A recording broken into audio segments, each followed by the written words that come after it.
Hello बच्चों, the question says a motorboat whose speed in still water is 18 km per hour takes 1 hour more to go 24 km upstream and that to return downstream to same spot. Find the speed of the stream.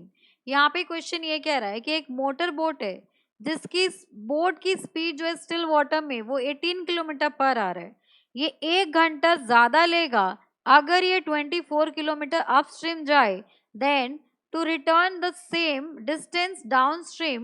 मतलब ये है कि अगर वो downstream जाता है तो T time लेता है, लेकिन अगर वो यहाँ पर अपस्ट्रीम जाए तो ये टी प्लस 1 आवर लेता है। सो इन दैट केस हमें स्ट्रीम की स्पीड फाइंड आउट करनी है। तो यहाँ पर इस क्वेश्चन को सॉल्व करने के लिए हम की कंसेप्ट यूज करेंगे, that is time is equals to distance traveled upon speed।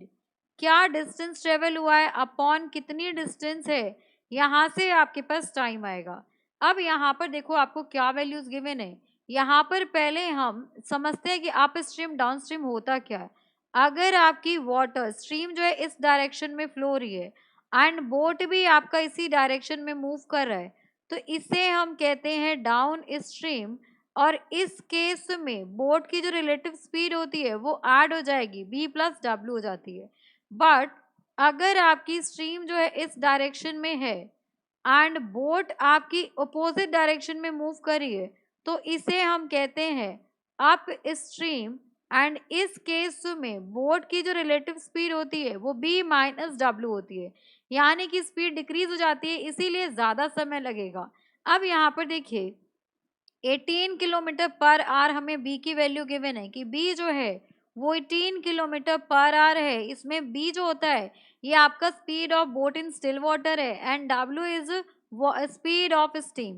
अब यहाँ पर देखिए 24 किलोमीटर अप स्ट्रीम जाता है तो उस समय क्या होगी, इसकी स्पीड कम होगी, यानी कि b माइनस डब्ल्यू होगा एंड माइनस 24 किलोमीटर ये आपका डाउनस्ट्रीम आता है, इस समय इसकी स्पीड ज्यादा होगी b प्लस डब्ल्यू। तो जब अप स्ट्रीम जाता है और जब डाउनस्ट्रीम आता है तो इन दोनों बीच में जो टाइम का गैप है वो है आपके पास 1 आवर।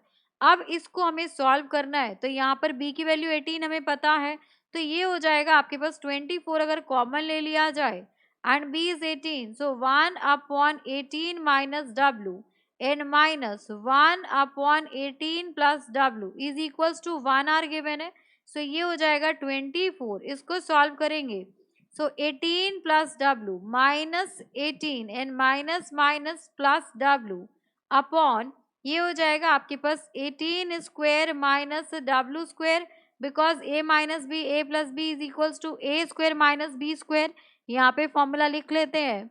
अगर आपके पास ये है तो ये होता है आपके पास a minus B and a plus B. अब यहाँ पर क्या होगा आपके पास, यहाँ पर 18 से 18 कैंसिल आउट हो गया सो 24 मल्टीप्लाइड बाई 2w हो जाएगा एंड यहाँ पर आ जाएगा आपके पास 18 स्क्वायर माइनस डब्ल्यू स्क्वायर।